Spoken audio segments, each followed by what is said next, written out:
দিনে দুপুরে কোর্টের মধ্যে ২০০ জন নারী এক আসামিকে কুপিয়ে হত্যা করে। এই হত্যাকাণ্ড এমন নৃশংস ছিল যে ভিকটিমের বডি পার্টসগুলোর হিসাব মেলানো যাচ্ছিল না। নাক, কান, আঙ্গুল এমনকি পুরুষাঙ্গ কেটে ফেলা হয়েছিল তার।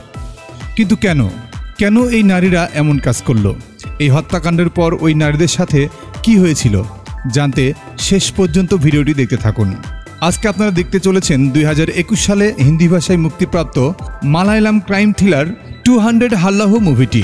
ভারতের নাগপুরে ঘটে যাওয়া সত্য ঘটনা অবলম্বনে নির্মিত সাসপেন্স থ্রিলার টুইস্টে ভরা প্রতিশোধের এক চরম বাস্তবতার গল্প। তো হাই, আমি মিকাইল ইসলাম। সিনেমা উইথ মিকাইল ইউটিউব চ্যানেলের আরও একটা নতুন ভিডিওতে আপনাকে স্বাগতম। ও আচ্ছা, একটা গুড নিউজ আপনার জন্য। আমার এই চ্যানেলটা একদম নতুন, তাই 1000 সাবস্ক্রাইবার মেগা প্রাইজ কন্টেস্টের আয়োজন করেছি আমরা। প্রথম 1000 সাবস্ক্রাইবারের মধ্য থেকে আমরা সরাসরি লটারি করে 3 জন ভাগ্যবান বা ভাগ্যবতীকে আকর্ষণীয় পুরস্কার দিতে চাই। আর প্রথম পুরস্কারটা হচ্ছে একটা ব্র্যান্ডের রাউটার। তাই যদি আমার এই চ্যানেলে আপনি নতুন হয়ে থাকেন তবে পুরো ভিডিওটা দেখে সাবস্ক্রাইব করে অবশ্যই একটা কমেন্ট করবেন। আর রাউটার সহ আকর্ষণীয় পুরস্কার জেতার সুযোগ আপনি নিতেই পারেন। তো চলুন দেখা যাক কি ঘটনার সাক্ষী আমরা হতে চলেছি। ভারতের নাগপুর। দিনটি ছিল অন্যান্য দিনের মতোই, সব কিছু স্বাভাবিকভাবেই চলছিল। ইনি হচ্ছেন পুলিশের এসিপি সমীর দেশপাণ্ডে। সমীর একটি কেসের নতুন হিয়ারিং নিতে কোর্টে এসেছে। আর আসা মাত্রই নারীদের চিৎকার শুনে সিঁড়ির দিকে এগিয়ে যেতেই দেখা যায় একদল নারী কোর্টরুম থেকে দৌড়ে বেরিয়ে আসছে। এদের চেহারায় কাপড় দিয়ে মোড়ানো। কিছুক্ষণের মধ্যে সবাই কোর্ট থেকে বেরিয়ে যায়। এরপর সমীর কোর্টরুমের সামনে গিয়ে দেখতে পায় দরজার সামনে সবাই দাঁড়িয়ে আছে। সমীর কোর্টরুমে ঢোকার সময় একজন বলছিল, স্যার মরিচের গুঁড়ো আছে, সাবধান। এজন্য সমীর নাকের রুমাল দিয়ে ভিতরে ঢুকে। আর এরপরে দেখে পুরো জলসা মরিচের গুঁড়া ছিটানো। মেঝেতে একটি আঙ্গুল পড়ে আছে। দায়িত্বরত সাব ইন্সপেক্টর পাটিল সমীরকে ইশারায় সামনে যেতে বললে সমীর এগিয়ে যেতেই দেখে মেঝেতে ক্ষতবিক্ষত একটি দেহ পড়ে আছে। দেখার পর সমীর শুধু জানতে চায় এটা কে ছিল। এরপর জানা যায় ভিকটিমের নাম ছিল বালি চৌধুরী। তবে বালি কে ছিল তা এখনও আমরা জানি না। কিন্তু পুলিশের হেফাজতে, তাও আবার কোর্টরুমের মধ্যে এমন একটি হত্যাকাণ্ডের ঘটনায় পুলিশের গাফিলতিকে প্রাধান্য দেওয়া হচ্ছে। কিছুক্ষণের মধ্যেই কমিশনার এসে পড়ে। বাইরের মিডিয়ার ভিড় ঠেলে কমিশনার ভিতরে গিয়ে জানতে চায় কতজন ছিল। কারো চেহারা দেখতে পেরেছ? এসআই পাটিল জানায়, স্যার কমপক্ষে 200 জন হবে। সবার চেহারা কাপড় দিয়ে ঢাকা ছিল। আর আসতেই লাল মরিচের গুঁড়ো ছিটিয়ে দিয়েছে। আমরা বাঁচানোর অনেক চেষ্টা করেছি, ওরা আমাদেরও ছাড়েনি। কমিশনার জানতে চায় তাদের হাতে কি ছিল। পাটিল বলে, স্যার বাসাবাড়ির ব্যবহৃত কাঁটা চামচ, ছুরি, লাঠি, হাতুড়ি এইসবই। তবে কিছু রিকভার করা যায়নি। এমন নৃশংসভাবে মেরেছে, এমনকি তার পুরুষাঙ্গ কেটে দিয়েছে। বডি পার্টসগুলো এত টুকরা করেছে, এখন পর্যন্ত একটি কান পাওয়া যায়নি। সব কিছু শুনে কমিশনার বলে, পুলিশ কাস্টডিতে এভাবে খুন, পুরো পুলিশ ফোর্সের নামে বদনাম হবে। ওর বিরুদ্ধে কেস কি ছিল? পাটিল জানায়, স্যার কিছু রেপ আর মলেস্টেশনের কেস, তেমন সিরিয়াস কিছু না। আর রাহিনগরের লোকদের জন্য এগুলো কমন বিষয়। দলিতদের বসতি বলে কথা। মূলত দলিত শব্দ দ্বারা ভারতের এমন কিছু জাতিগত গোষ্ঠীকে বোঝানো হয় যারা নিপীড়িত এবং অনগ্রসর জাতির উপর চিহ্নিত। আবার বার্লি ছিল উচ্চ জাতের। তাই কমিশনার এখন ভয় পাচ্ছে জাতিগত দাঙ্গা শুরু না হয়ে যায়। সামনে আবার ইলেকশন। এজন্য কমিশনার সমীরকে নির্দেশ দেয়, পাটিলের কথা মতো ওরা যদি রাহিনগরের হয়ে থাকে তবে সন্ধ্যার আগে আমি আসামি দেখতে চাই। আর 2 দিনের মধ্যে চার্জশিট দাখিল করতে হবে। যেখান থেকে হোক এভিডেন্স খুঁজে বের করো। এরপর কমিশনার চলে যেতেই সমীর পাটিলের কাছে জানতে চায়, ওই বালি মিনিস্টারের লোক ছিল না? পাটিল বলে, জি স্যার, এই বালি 1 নম্বর হারামি ছিল। আর রাহিনগরের বস্তির মেয়েরাও ধোয়া তুলসী পাতা না। এখন সমস্যা হচ্ছে 200 মহিলা একসাথে অ্যাটাক করেছে, কাকে কাকে ধরবে সে? তবে সমীরের কথা, এতগুলো মানুষ একসাথেই কাজ করবে, নিশ্চয়ই কেউ এসব প্ল্যান সাজিয়েছে আর তাদেরকে শিখিয়েছে। এখন আমাদের ওই ব্যক্তিকে খুঁজতে হবে। হতে পারে সে পুরুষ বা মহিলা। দৃশ্য পরিবর্তন হয়ে চলে যায় রাহিনগর বস্তিতে। এই মেয়েটির নাম আশা। আশা যেখানে চাকরি করে সেখানে চিঠি লিখছে যাতে তাকে আরও 2 সপ্তাহ ছুটি দেওয়া হয়।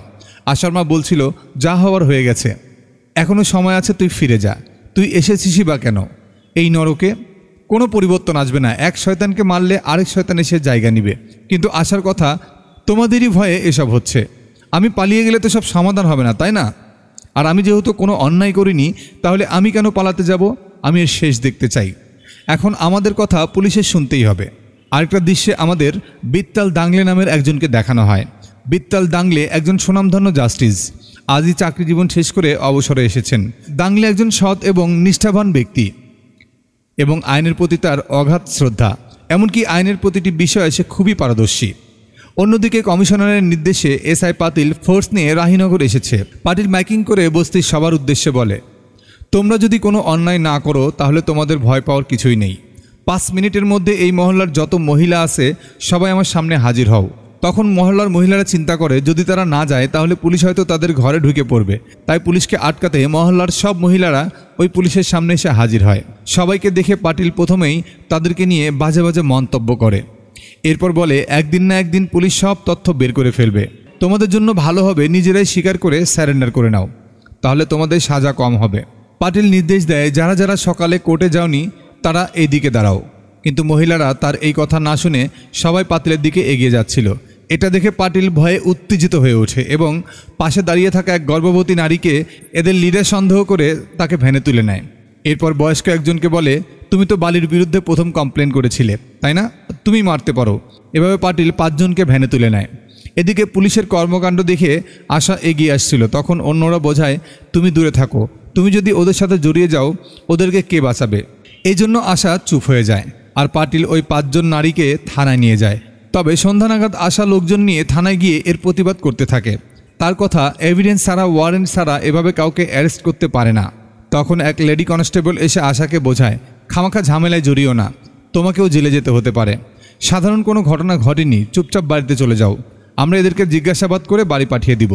এই কথার পর সবাই চলে যায়। আর এরপরই রুটিন ইনকোয়ারির নামে চলতে থাকে অমানবিক অত্যাচার। ওই 5 জনের এক একজনকে আলাদা সেলে নিয়ে অর্ধনগ্ন করে মারধর করে জানতে চাওয়া হয় কে তাদেরকে মারতে পাঠিয়েছিল, তাদের লিডারটা কে। এভাবে সারা রাত পালাক্রমে টর্চার চলতেই থাকে। দৃশ্য পরিবর্তন হয়ে চলে যায় পরের দিন দিল্লিতে। ইনি হচ্ছেন উইমেন রাইটস কমিশনের মুখপাত্র মিসেস পূর্ণিমা। নাগপুরে 5 জন মহিলাকে আটকের ঘটনাকে কেন্দ্র করে বিরোধীদের প্রধান দেশমুখ পূর্ণিমাকে ফোন করে এবং পূর্ণিমাকে তার পার্টিতে জায়গা দেওয়ার প্রলোভন দেখিয়ে এই ঘটনাটির ইস্যু তৈরি করে সরকারের ইমেজ নষ্ট করতে কাজে লাগিয়ে দেয়। পূর্ণিমাও তাতে রাজি হয়ে যায় এবং সাথে সাথে সে সেই ঘটনার সুষ্ঠু তদন্তের উদ্দেশ্যে তারা একটি ফ্যাক্ট ফাইন্ডিং কমিটি গঠন করে এবং রিটায়ার্ড একজন জাস্টিসকে তাদের এই কমিটির প্রধান বানানো হয়। এদিকে পুলিশ 5 জন নারীকে ধরে এনে টর্চার করছে দেখে আশা রাহিনগরের লোকজনদের সাথে নিয়ে থানার বাইরে এসে প্রোটেস্ট করছে। মিডিয়া এসেও ভিড় করেছে। এর মধ্যে রাহিনগরের স্থানীয় নেতা লোখান্ডে এসে আশাদেরকে আশ্বাস দেয়, আমি তোমাদের পাশে আছি, আমি থাকতে পুলিশের এমন অত্যাচার সহ্য করব না। এই বলে লোখান্ডে ভিতরে গিয়ে পাটিলের উপর চড়াও হয় এবং বলতে থাকে, আমার লোকদের কেন তোমরা এভাবে আটকে রেখেছো? তখন সামির বলে ওঠে, তার মানে এরা আপনার লোক? আমরা তো এদের লিডারকেই খুঁজছি। শামিল পাটিলকে নির্দেশ দেয়, লোখান্ডের নামে ওয়ারেন্ট ইস্যু করো। এই জন্য লোখান্ড ভয় পেয়ে সেখান থেকে চলে যায়। তবে বস্তিবাসীকে কিছু সহযোগিতা করতে উমেশ নামের একজন লয়ার এসেছে। আশা আসলে অন্যরা তার সাথে পরিচয় করিয়ে দেয়। কিন্তু এখানে দেখা যায় আশা এবং উমেশ আগে থেকেই পরিচিত, কারণ উমেশ আশার ইংলিশ টিচার ছিল। একসময় আবার WRCর পূর্ণিমা এই কেসের বিষয়ে কথা বলতে টাঙ্গুলের সাথে দেখা করে এবং ওই অসহায় মহিলাদের ন্যায় পাইয়ে দিতে ফ্যাক্ট ফাইন্ডিং কমিটির হয়ে কাজ করতে অনুরোধ করে। অবশ্য দাঙ্গলে সবসময় অরিজিনাল ফ্যাক্টরের উপর বিশ্বাসী, ইমোশনের উপর নয়। তারপর দাঙ্গলে জানতে চায় এই কমিটিতে আর কে কে থাকছে।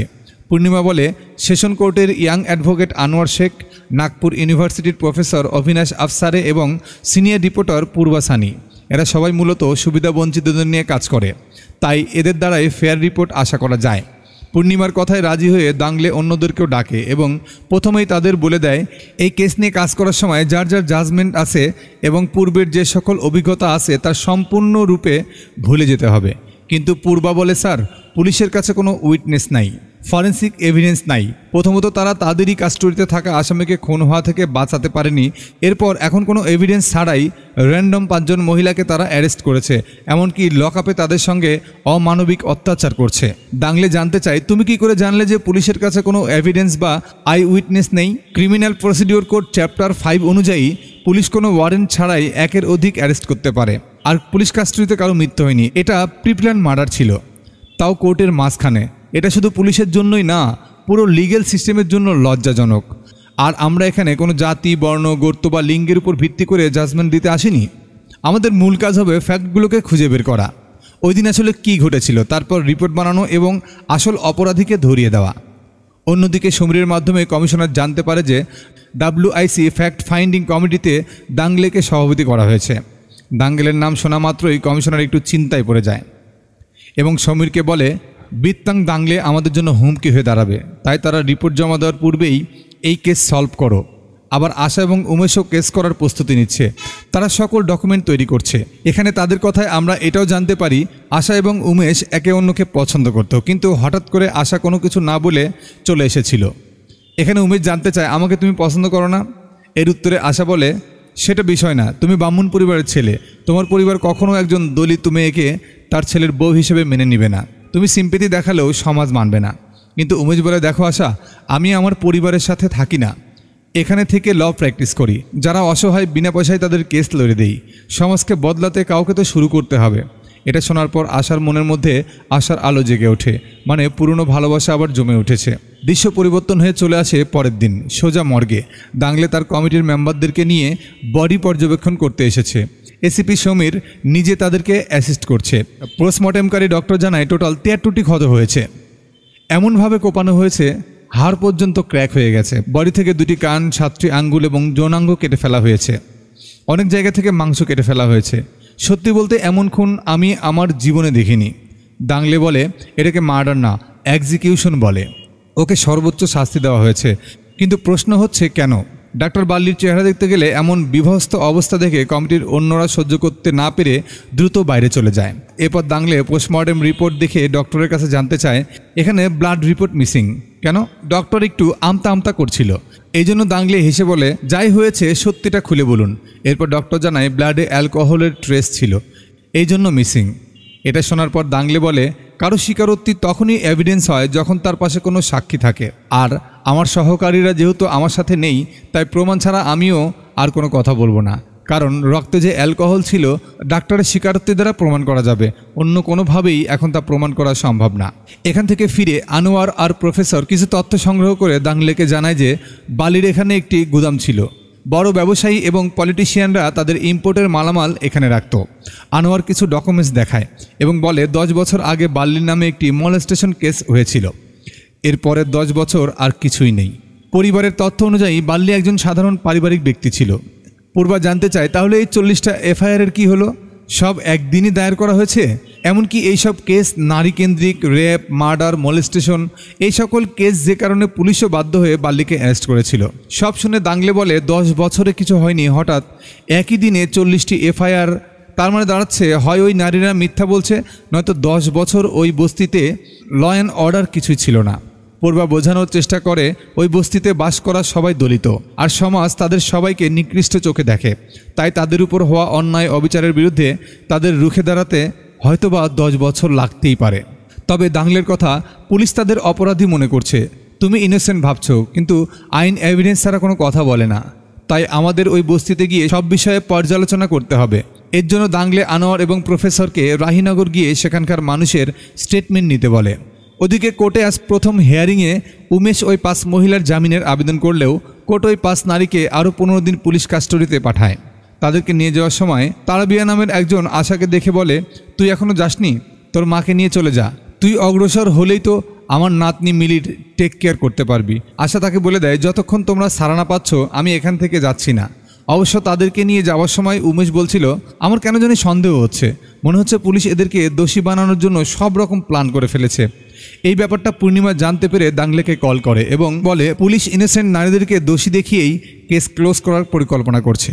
কিন্তু দাংলে তাকে আশ্বাস দেয় আমাদের কমিটি কাজ করছে, আমরা দ্রুতই রিপোর্ট দিয়ে দিব। এদিকে আনোয়ার এবং প্রফেসর দাংলের কথা মতো রাহিনগর এসেছে। তারা এখানকার নারী পুরুষদের সাথে কথা বলে তাদের থেকে তথ্য নেওয়ার চেষ্টা করে, কিন্তু কেউই মুখ খুলতে রাজি হচ্ছে না। সবাই তাদেরকে এড়িয়ে যাচ্ছে, যে জন্য তারা সেখান থেকে কোনো তথ্যই জোগাড় করতে পারে না। আবার পূর্বাকে দেখা যায় আশাকে দাংলের কাছে নিয়ে এসেছে। আশা বলে স্যার, বিনা দোষে আমাদের নারীদেরকে ধরে নিয়ে যাওয়া হচ্ছে, দেখাও করতে দিচ্ছে না, পুলিশ তাদের সাজা দেওয়ার প্ল্যান করে ফেলেছে। অবশ্য দাংলে বোঝায় আমি তোমার সব বুঝতে পারছি, কিন্তু কোর্ট কোনো প্ল্যানিং করে কিছু করে না। তারপরও আশা বলে কেউ আমাদের সাহায্য করছে না, আপনি নিজেও তো একজন দলিত পরিবারের, আপনি আমাদের সাহায্য করুন। দাংলে বলে দেখো আমরা একটা অপরাধের তদন্ত করছি, কোনো জাতির উপর বেস করে রিপোর্ট বানাবো না। মার্ডার সম্পর্কিত কিছু বলতে চাইলে বলতে পারো। তখন পূর্বা আশাকে বলে তোমার উপর বাল্লি আক্রমণ করেছিল, স্যারকে সেই বিষয়ে বলো। কিন্তু আশা বলে আমি জাতির কথা কেন বলবো না, আমি এবং বস্তির সবাই দলিত। আপনি তো কোর্টের কথা বলছেন, মানুষ আমাদের দোকানে ঢুকতে দেয় না, পুলিশের কাছে গেলে গালি দিয়ে পাঠিয়ে দেয়, আবার আপনি দলিত হয়েও বলছেন। দাংলা বলে, দেখো, সংবিধানের প্রতিটি বিষয়ে আমার সবসময় মনে থাকে। আমি কোনো রায় ঘোষণার সময় কোন জাতির বা কোন গোত্রের তা চিন্তা করে দেখি না। আমার কাছে সংবিধানই আমার একমাত্র ধর্ম। আশা বলে, এটা যদি উচ্চ জাতের লোকেরা বলে তখন মানা যায়, তখন হাততালিও মেলে, কিন্তু এই কথা যখন একজন বস্তির দলিত বলে না, তখন মানুষ হাসবে। আমি বুঝতে পেরেছি আপনি আমাদের কোনো সাহায্য করতে পারবেন না, তবে একটা কথা বলি স্যার, সংবিধান শুধু মনে রাখলে হবে না, তার প্রয়োগ করতে হবে বলে আশা চলে যায়। দৃশ্য চলে যায় কোর্টে। পাবলিক প্রসিকিউটর যোশী প্রথমেই ওই 5 নারীর বিরুদ্ধে বার্লির খুনের অভিযোগ এনে ওই দিন কোর্টরুমের মধ্যে আসলে কি ঘটেছিল সেই ঘটনা বর্ণনা দিতে ওই দিনের প্রত্যক্ষদর্শী এবং তদন্তকারী কর্মকর্তা এসআই পাটেলকে ডাকে। পাটিল বলে, ওই দিন আমরা কোর্টে ঢোকার সময়ই কোর্ট চত্বরে অনেক নারীকে দেখেছিলাম। আমাদের হিয়ারিং ছিল, সবার প্রথমে কোর্টরুম পুরাই খালি ছিল। আমরা যখনই কোর্টরুমে ঢুকি আচমকা প্রায় 200 জনের মতো নারীরা এসে প্রথমে মরিচের গুঁড়া ছিটিয়ে দেয়, এরপর বাল্লিকে এলো পাথারি কোপাতে শুরু করে। আমরা বাধা দেওয়ার চেষ্টা করলে আমাদেরকেও মারধর করে। এরপর বাল্লিকে কুপিয়ে ক্ষতবিক্ষত করে বাল্লির মৃত্যু নিশ্চিত করে সবাই সেখান থেকে বেরিয়ে যায়। পাটিলের থেকে ঘটনার বিবরণ শোনার পর যোশী ফ্যাক্ট ফাইন্ডিং কমিটির মেম্বার প্রফেসরকে ডাকে এবং তার কাছেও জানতে চায়, আপনারা কি এই কেসের তদন্ত করতে কখনো রাহিনগর গিয়েছিলেন? আর যদি গিয়েই থাকেন তারা আপনাকে কী কী তথ্য দিয়েছে? প্রফেসর জানায়, আমরা গিয়েছিলাম ঠিকই, কিন্তু তারা আমাদের কোনো তথ্য দেয়নি। এই কথার ভিত্তিতে যোশী বলে, এর মানে ওরা ভয় পেয়েছে, আর ভয় তারাই পায় যারা অন্যায় করে। অবশ্য উমেশ প্রতিবাদ করে বলে, ওরা ভয় পেয়েছে কারণ ওরা অসহায়, ওরা দরিদ্র। একদিকে পুলিশ ওদের নারীদের ধরে নিয়ে গেছে, টর্চার করছে, তারা তো ভয় পাবেই।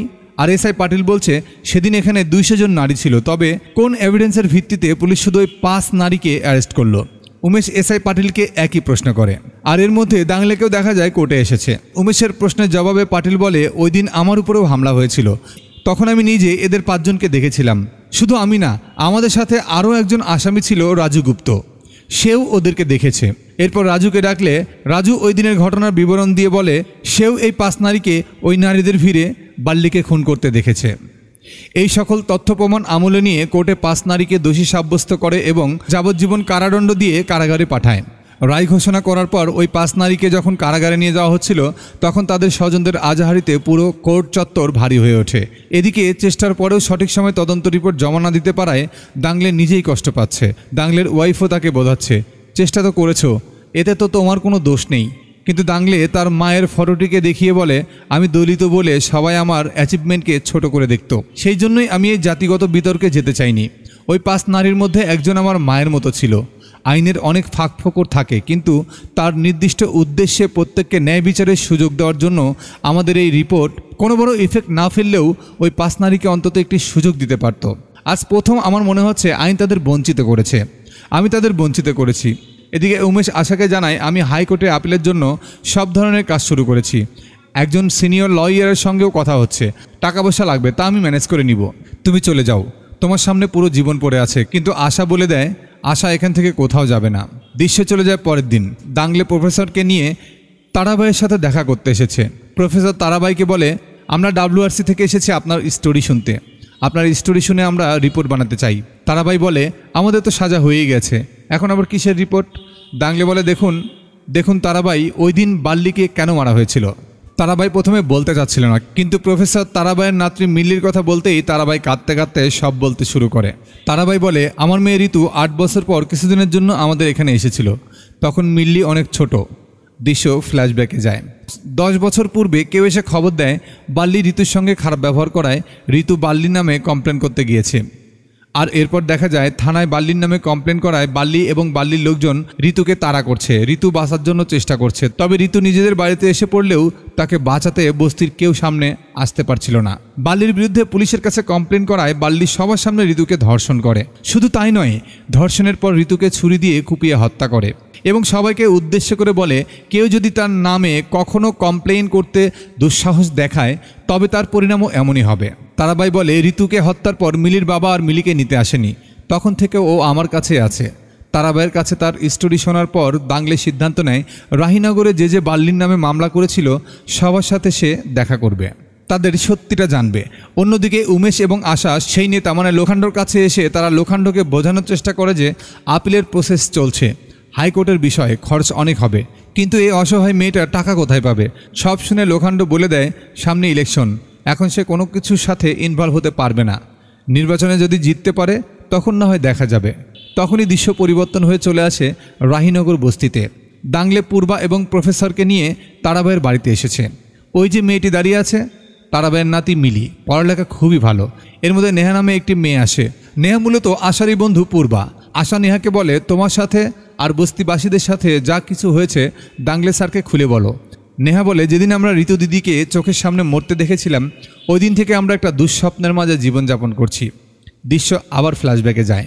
রাহিনগরের দুটি মেয়েকে যেতে দেখে বাল্লি বলছিল, আরে রাহিনগরের মেয়েরা তো দ্রুত বড় হয়ে যাচ্ছে।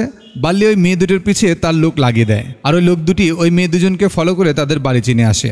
এরপর রাত হতেই ওই মেয়েদের তুলে এনে ধর্ষণ করে বাড়ির সামনে ফেলে রেখে যায়। নেহা বলে, বাল্লি কাউকে ভয় পেত না, ও যখন যাকে ইচ্ছা তুলে নিয়ে যেত। দাংলে জানতে চায় কতগুলো পরিবারের সাথে এমনটা হয়েছে। নেহা বলে, কয়েকটি ঘটনার পর সবাই গোনা বন্ধ করে দিয়েছিল, কারণ এসব আমাদের জন্য জীবনের একটা অংশ হয়ে গিয়েছিল। যখনই কোনো মেয়ের উপর বাল্লির চোখ পড়ে যেত তখনই ওই মেয়ের বাড়িতে বাল্লি খবর পাঠিয়ে দিত, আর ওই ঘর থেকে কাউকে না কাউকে নিজ ইচ্ছায় বাল্লির কাছে যেতে হতো। রাখন বাল্লি চুক্তি করেছিল যদি এমনটা করা হয় তাহলে বাল্লি বস্তিতে এসে ঝামেলা করবে না। 10 বছর যাবৎ এভাবেই চলছিল। দাংলে জানতে চায়, আশা তো তোমারই বন্ধু, হঠাৎ আশা আসার পরই এতগুলো মানুষ কিভাবে পুলিশ কমপ্লেন করতে গেল? নেহা বলে, আশা অনেক বছর বস্তির বাইরে ছিল, এখানে সব কিছু কীভাবে চলছিল কিছুই জানতো না। যেদিন আশা আচমকা ফিরে আসে ওই দিন আমাদের ঘরের একজনের বাড়ির কাছে যাওয়ার কথা ছিল। দৃশ্য আবার ফ্ল্যাশব্যাকে যায়। নেহা এবং তার মায়ের সঙ্গে ঝগড়া চলছিল, এবার বাল্লির কাছে কে যাবে? ঠিক তখন আচমকা আশা এসে পড়ে। আশা এখানের বিষয় কিছুই জানতো না, তাই নেহা কোনো মতো বুঝিয়ে সুঝিয়ে আশাকে তার বাড়িতে পাঠিয়ে দেয়। অবশ্য নেহার এমন আচরণে আশার মনে একটু সন্দেহ জাগে। আর এরপর যখন অনেক রাতে আশা নেহাকে একা কোথাও যেতে দেখে সন্দেহের পরিমাণটা আরও বেড়ে যায়। এজন্য আশা নেহাকে ফলো করতে থাকে, কিন্তু আশা কখনো কল্পনা করেনি সে কি দেখতে চলেছে। নেহা বাল্লির আস্তানায় যাওয়ার পর বাল্লি এবং বাল্লির চেলাপোলারা পালাক্রমে নেহাকে ধর্ষণ করে। আর চোখের সামনে এই ঘটনা দেখার পর আশা সোজা থানায় গিয়ে বাল্লির নামে কমপ্লেন করে। কিন্তু বস্তিবাসী জানতো বাল্লির বিরুদ্ধে কমপ্লেন করলে পরিণাম কি হতে পারে। এই জন্য আশা ফেরা মাত্রই সবাই আশাকে বোঝাচ্ছিল আশা যেন দ্রুত তার মাকে নিয়ে এখান থেকে চলে যায়। কিন্তু আশার কথা, এটা আমার ঘর, আমি কেন পালাবো? আর এরপরেই বাল্লি আশার খোঁজ করতে বস্তিতে হাজির। আশাও বুঝতে পেরে তার ঘরে গিয়ে লুকিয়ে পড়ে, কিন্তু বাল্লি তার লোকজনদেরকে নিয়ে দরজা ভেঙে ভিতরে ঢুকে পড়ে। এরপর যা ঘটে তা কেউ কল্পনাও করেনি। বাল্লিরা দরজা ভেঙে ঢোকা মাত্রই আশা তাদের উপর মরিচের গুঁড়া ছুঁড়ে মারে, এরপর কেরোসিন ঢেলে একজনের গায়ে আগুন জ্বালিয়ে দেয়। ভয় পেয়ে যখন তারা পালাতে যাচ্ছিল তখন বস্তিবাসীও সাহস করে ইচ্ছামতো তাদের পেটাতে শুরু করে। তবে ভাগ্যক্রমে সবাই পালিয়ে যায়। এরপর আশা সবার উদ্দেশ্যে বলে, দেখেছো, তোমরা ওদের ক্ষমতা দেখেছো? যদি এই কাজটা আগে করতে এই দিন দেখতে হতো না। আমি যাচ্ছি আজকের ঘটনার জন্য কমপ্লেন করতে। আশার কথায় মনোবল ফিরে পেয়ে ওই দিন বস্তির 40 জন নারী একসাথে থানায় গিয়ে বাল্লির নামে কমপ্লেন করেছিল। আর ওই দিনেই পুলিশ বাধ্য হয়ে বাল্লিকে অ্যারেস্ট করতে হয়। তবে শুধু এফআইআরের জন্য নয়, বস্তিবাসীর হাত থেকে বাল্লিকে বাঁচাতে ওই দিন আমাদের মনে হয়েছিল আমরাও জীবিত, আমাদের মধ্যেও শক্তি আছে। এদিকে দাংলে তার মধ্যে তদন্ত করেই যাচ্ছে, কিন্তু অন্যদিকে বিরোধী পার্টির সেই নেতা পূর্ণিমাকে এই বিষয়ে আর না আগানোর জন্য বলে, কারণ সে এখন রুলিং পার্টিতে জয়েন করছে, তাই সরকারের বিরুদ্ধে যায় এমন কিছু শেয়ার করতে চায় না। এই জন্য এখন পূর্ণিমা নিরুপায়। দৃশ্য চলে যায় রাতে। উমেশ এবং আশা উমেশের চেম্বারে বসে ডকুমেন্ট ঠিক করছিল। তখন একটি লাল ফাইল দেখে আশা জানতে চায়, এটা কিসের ফাইল? উমেশ বলে, বাল্লির গোডাউনে বড় বড় ব্যবসা এবং পলিটিশিয়ানদের যত ইলিগেল জিনিসপত্র জমা হতো তারই ডকুমেন্ট এগুলা, আর ওই ফাইলটা এই কেসের মোড় ঘুরিয়ে দেবে। আশা খুশি হয়ে বলে, তার মানে ওরা বেঁচে যাবে? উমেশ আশ্বাস দেয়, আগেরবার আমি কনফিডেন্ট পাইনি, কিন্তু এবার আর হারবো না, এবার সিস্টেম দিয়ে সিস্টেমের বিরুদ্ধে লড়ব। উমেশ আশাকে এটাও বলে, একবার এই কেস শেষ হয়ে গেলে আমি তোমাকে কিছু বলতে চাই। এরপর আশা বাড়িতে চলে যায়। আর আশা যাওয়া মাত্রই উমেশকে কেসের ব্যাপারে কিছু তথ্য দিতে দুজন লোক আসে। তবে তারা বিনিময়ে উমেশের কাছে কিছু দাবি করে। আর এর কিছুক্ষণ পরে দেখা যায় সেই দুইজন লোক একজনকে সেই লাল ফাইলটি দিলে সে ফাইলটি পুড়িয়ে দিচ্ছে। দৃশ্য চলে যায় পরের দিন। পূর্ণিমা দাংলে এবং অন্যান্য সদস্যদের সাথে দেখা করে এবং তাদের বোঝায় যে বিচার যেহেতু হয়ে গেছে, এখন শুধু শুধু এগুলো আমাদের প্রয়োজন নেই, খামাখা বিতর্ক সৃষ্টি হবে। আর এজন্য পূর্ণিমা ফ্যাক্ট ফাইন্ডিং কমিটি এখানে বিলুপ্ত করে দেয়। অন্যদিকে আশাকে দেখা যায় উমেশের চেম্বারে যাচ্ছে, কিন্তু চেম্বারের সামনে অনেক পুলিশ। আশা ভিতরে যেতেই দেখে উমেশের দেহটি রশিতে ঝুলছে। আশা দেখা মাত্রই চিৎকার করে বলছিল, ও কখনো আত্মহনন করবে না স্যার, এটা খুন, আশা খেয়াল করে দেখে ওই লাল ফাইলটিও মিসিং। তার মানে এটাই স্পষ্ট ওই ফাইলের জন্য উমেশকে খুন করা হয়েছে। উমেশের মৃত্যুর খবরটি চারিদিকে ছড়িয়ে পড়ে। দাঙ্গলের কমিটির মেম্বাররা বলছিল এটা একটা চক্রান্ত, কারণ কোর্ট উমেশকে ছাড়া কেসটা ডিসমিস করে দিবে। এজন্য ইচ্ছে করেই ওই নারীদের বাঁচার সকল রাস্তা বন্ধ করে দেওয়া হয়েছে। সবার কথার মাঝে দাঙ্গলের ওয়াইফ এসে বলে, যখন সব দরজা বন্ধ হয়ে যায় তখন একটি দরজা খোলা থাকে, আর সেটি নিজেই তৈরি করে নিতে হয়। রুকুমনির কথায় এবং সার্বিক সব কিছু চিন্তাভাবনা করে দাঙ্গলে নিজেই এই কেসটি লড়ার সিদ্ধান্ত নেয় এবং আশার কাছে গিয়ে কেসের সব ফাইল বুঝে নেয়। তবে দাঙ্গলে উমেশের জন্য দুঃখ প্রকাশ করে এবং আশাকে বলে সরি, কারণ সেদিন দাঙ্গলে আশার কথাগুলোর গুরুত্ব দেয়নি। কেসের সব ফাইল বুঝে নিয়ে দাঙ্গলে সব কিছু স্টাডি করতে শুরু করে। এরপর সকল প্রস্তুতি শেষে অবশেষে দাঙ্গলে কোর্টে আসে। দাঙ্গলে প্রথমেই এই কেসের প্রত্যক্ষদর্শী রাজুকে ডেকে জানতে চায় সে কি কাজ করে। রাজু জানায় সে এক্সপোর্ট ইম্পোর্টের কাজ করে, তবে এক্স্যাক্টলি কি করে তা বলতে পারছিল না। যোশী অবশ্য অবজেকশন দেয় এসবের সাথে কেসের কি সম্পর্ক, কিন্তু দাঙ্গলে কোর্টকে জানায় যেদিন রাজুকে কোর্টে আনা হয়েছিল সেদিন রাজুর উপর অ্যাটেম্পট টু মার্ডার এবং বন্ধুর বোনের উপর অ্যাসিড নিক্ষেপের চার্জ ছিল। এমনকি সে 16 বছর বয়স থেকে বিভিন্ন ক্রাইমের সাথে জড়িত।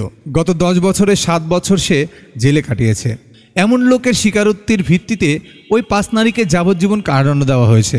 কিন্তু আশ্চর্যের বিষয় হচ্ছে বাল্লি চৌধুরী কেসের মূল সাক্ষী হওয়ার পরও আচমকা তার বিরুদ্ধে সকল চার্জ উঠিয়ে তাকে মুক্তি দেওয়া হয়। শুধু তাই নয়, খুনের সময় পুরো রুমে লাল মরিচের গুঁড়ো ছেটানো ছিল, সব নারীর মুখে কাপড় দিয়ে মোড়ানো ছিল। তারপরেও রাজু সাহেব নির্দ্বিধায় ওই 5 নারীকে নিজ চোখে দেখেছে। এটাও বেশ সন্দেহজনক। পরের হিয়ারিংয়ে দাঙ্গলে এসআই পাটিলকে ডাকে এবং জানতে চায় বাল্লি চৌধুরী সম্পর্কে আপনি কি জানেন। পাটিল বলে ও ছোটো মোটো গুন্ডা ছিল, আমরা ধরতাম আবার ওয়ার্নিং দিয়ে ছেড়ে দিতাম, এছাড়া তেমন কিছুই না। দাঙ্গলে আবার জানতে চায় তবে এবার অ্যারেস্ট করেছিলেন কেন। পাটিল বলে কারণ ওই প্রথম একসাথে ওর নামে এত কমপ্লেন এসেছিল, ওর উপর তো হামলাও হয়েছিল। দাঙ্গলে বলে তার মানে ওকে প্রোটেক্ট করতেই ওকে অ্যারেস্ট করেছিলেন। তবে পাটিল এটা অস্বীকার করে। দাঙ্গলে জানতে চায় বাল্লি কতদিন আপনাদের কাস্টডিতে ছিল। পাটিল বলে 10 দিন। দাঙ্গলে বলে তার মানে ওই 10 দিন ও যা যা খেয়েছে তাও আপনার নিয়ন্ত্রণে। পাটিল বলে তা তো অবশ্যই, সবই আমার তত্ত্বাবধানে ছিল। দাঙ্গলে জানতে চায় তাহলে খুনের আগের রাতে ও কি খেয়েছিল। পাটিল বলতে পারছিল না। তখন দাঙ্গলে কোর্টের সামনে বালির পোস্টমর্টম রিপোর্ট দেখিয়ে বলে এই রিপোর্টে সব কিছু নিখুঁতভাবে পরীক্ষা করা হয়েছে, কিন্তু আশ্চর্যজনক বিষয় হচ্ছে এখানে ব্লাড রিপোর্টই মিসিং। তবে ব্লাড রিপোর্টের ব্যাপারে পাটিল কিছুই বলতে পারছিল না। এই জন্য দাঙ্গলে এসিপি সমীরকে ডাকে এবং শুধু জানতে চায় এই মিসিং ব্লাড রিপোর্ট সম্পর্কে আপনি কি জানেন। তখন সমীরের মনে পড়ে দাঙ্গলি সেদিনই সব জেনে গিয়েছিল, বালির ব্লাডে অ্যালকোহলের ট্রেস পাওয়া গেছে। তাই সমীর বাধ্য হয়ে সত্যিটা বলে দেয় যে বাল্লির ব্লাডে অ্যালকোহল পাওয়ার কারণে ব্লাড রিপোর্ট মিসিং, যার মানে দাঁড়াচ্ছে বাল্লি পুলিশ কাস্টডিতে থাকা অবস্থায় মদ পান করেছিল। সামিরের এই জবানবন্দির পর ওই 5 মহিলার মনে আশার আলো জেগে উঠেছে। তবে পুলিশের উপর এখন আঙ্গুল উঠছে। পরবর্তী হিয়ারিংয়ের দিন দাঙ্গলে কোর্টকে বলে তবে এটা সত্যি বালি চৌধুরী নারীদের ভিড়ে খুন হয়েছে। এখন আমরা খুঁজে বের করার চেষ্টা করছি খুনটি কে করল, কিন্তু আমার মনে এখন প্রশ্ন জাগছে কেন করল। এমন একজন ব্যক্তি যে পুলিশ কাস্টডিতে আছে, তাকে কোর্টে নিয়ে আসা হয়েছে, তার সাজাও হতে পারত, তাহলে কেন খুন করলো। এখানে আমাদের দেখানো হয় বাল্লিকে প্রথম যেদিন পুলিশ কোর্টে নিয়ে এসেছিল তখন বাল্লি কোর্টের বাইরে ওই মহিলাদেরকে বলেছিল মাত্র কয়েকটা দিন, বের হয়েই তোদের উচিত শিক্ষা দেব। পুলিশের সামনে বাল্লি তাদের আজে বাজে কথা বলছিল। এক মহিলা তখন বাল্লিকে চর মারলে বাল্লি উল্টো তাকে প্রাণনাশের হুমকি দেয়। দাঙ্গলে এই ঘটনার কথা কোর্টকে জানিয়ে বলে বাল্লি 10 বছর যাবৎ ওই রাহিনগরে তার অপকর্ম চালিয়েছে, তারপরও মানুষ সহ্য করে গেছে, ভেবেছে একদিনের শেষ হবে। কিন্তু এই বাল্লিকে ওই লোকেরাই পুলিশ কাস্টডিতে থাকা অবস্থায় একই রূপ দেখতে পায় যে পুলিশের সামনেই হুমকি দিচ্ছে, গালি দিচ্ছে। তাহলে বাল্লির মতো ক্রিমিনালের এই দুঃসাহস কিভাবে হয়। যারা কমপ্লেন করছিল তারা দলিত বলে ধর্ম পালন করা না করা বা পরিবর্তন করার সুযোগ আছে, কিন্তু আইন ধর্মের মতো নয়, আইন অমান্য করার সুযোগ কারোরই নেই, সে যেই হোক না কেন। কিন্তু বাস্তবে তা হয় না। বিশেষ করে এই নিরীহ দলিত মহিলাদের ক্ষেত্রে আমাদের ন্যায় ব্যবস্থা যদি এই নারীদের প্রোটেক্ট করতে নাই পারে তবে তাদের সাজা দেওয়ারও কোনো অধিকার রাখে না। এমনভাবে যদি আইনের প্রতি মানুষ নিরাশ হতে থাকে ভবিষ্যতে কেউ বিচারের জন্য কোর্টে আসবে না, রাস্তায় ভিড়ের মধ্যে বিচার করবে। দাঙ্গলের কথা বলার পর যোশী উঠে বলে দাঙ্গলে স্যার অনেক সুন্দর সুন্দর কথা বলতেছেন, কিন্তু আমাদের মার্ডারের বিষয়ে ফোকাস করতে হবে। সব কিছু সেই একই জায়গায় রয়েছে। এই মহিলারাই কোর্টের মধ্যে বালি চৌধুরীকে খুন করেছে। তখন তারাবাই দাঁড়িয়ে বলে হ্যাঁ আমি মেরেছি, আমি ওকে কেটে ফেলেছি, আবারও সুযোগ পেলে একই কাজ করব। বলেই কাঁদতে থাকে। এরপর দাংলে বলে ওঠে, যোশী যেমনটা বলছে আমাদের সব কিছু ফেলে মার্ডারের বিষয়ে ফোকাস করতে হবে, তা আমি কোর্টের সামনে আসল খুনিকে পেশ করতে চাই। বলতেই পিছে থেকে সব মহিলারা একসাথে বলে ওঠে, আমি বাল্লিকে খুন করেছি। পুরো কোর্টে তখন নারীদের কণ্ঠে একই শব্দ, আমি খুন করেছি, আমি খুন করেছি। সব কিছু পর্যালোচনা করার পর 5 জন সহ কোর্টে উপস্থিত থাকা অন্যান্য সকল নারীদের বিরুদ্ধে উপযুক্ত তথ্য প্রমাণ না থাকায় কোর্ট সবাইকে মুক্তি দিতে বাধ্য হয় এবং ডিক্লেয়ার দিয়ে দেয় আইন সব কিছুর ঊর্ধ্বে। আইনের কাছে কোনো জাতি, ধর্ম, বর্ণ বা লিঙ্গের ভেদাভেদ নাই। সহ্যের সীমা যখন চরমে পৌঁছে যায় তখনই নিরীহ নিপীড়িত মানুষেরা ভয়ানক রূপ ধারণ করতে পারে। এটা তারই এক প্রমাণ। যদিও তারা আইন নিজেদের হাতে তুলে নিয়েছে, তারপরও বালিদের মতো লোকদের সাথে এমনটাই হওয়া উচিত। আর শুধু বাল্লিই না, যারা বাল্লির মতো লোকদের প্রোটেক্ট করে তাদের বিরুদ্ধেও এই ব্যবস্থা নেওয়া উচিত। বলুন, আপনার কি মনে হয় ওই নারীরা সঠিক কাজ করেছে নাকি অপরাধ করেছে? তো ভাই বেরাদার বোনেরা, কেমন লাগলো গল্পটা? আচ্ছা বুঝছি, এরকম প্যাঁচ মারা গল্পের হিসাব মিলাতে মিলাতে ভুলেই গেছেন যে একটা লাইক দেওয়া লাগবে, তাই না? ঠিক তাই, আর দেরি না করে দ্রুত লাইকটা দিয়ে দেন, কিপটামো করবেন না প্লিজ। ও হ্যাঁ, যদি প্রথমবার আমার বাড়িতে এসে থাকেন তবে বাড়ির গেট পাসটা নিয়ে রেখেন, মানে সাবস্ক্রাইবটা করেন, কারণ পরের বার বাড়িতে ঢুকতে হলে তো নোটিফিকেশন লাগবে, তাই না? আর শেয়ার করার দরকার নেই যদি মনে না চায়, আপনার ইচ্ছার উপর ছেড়ে দিলাম। তো আজ আমি যাচ্ছি, দেখা হবে পরের কোনো নতুন মাস্টারপিস ভিন্ন ভাষার মুভি সম্পূর্ণ বাংলায় শুধুমাত্র সিনেমা উইথ মিকাইল ইউটিউবের এই চ্যানেলটিতে। ততক্ষণ পর্যন্ত ভালো থাকবেন, টাটা, বাই বাই।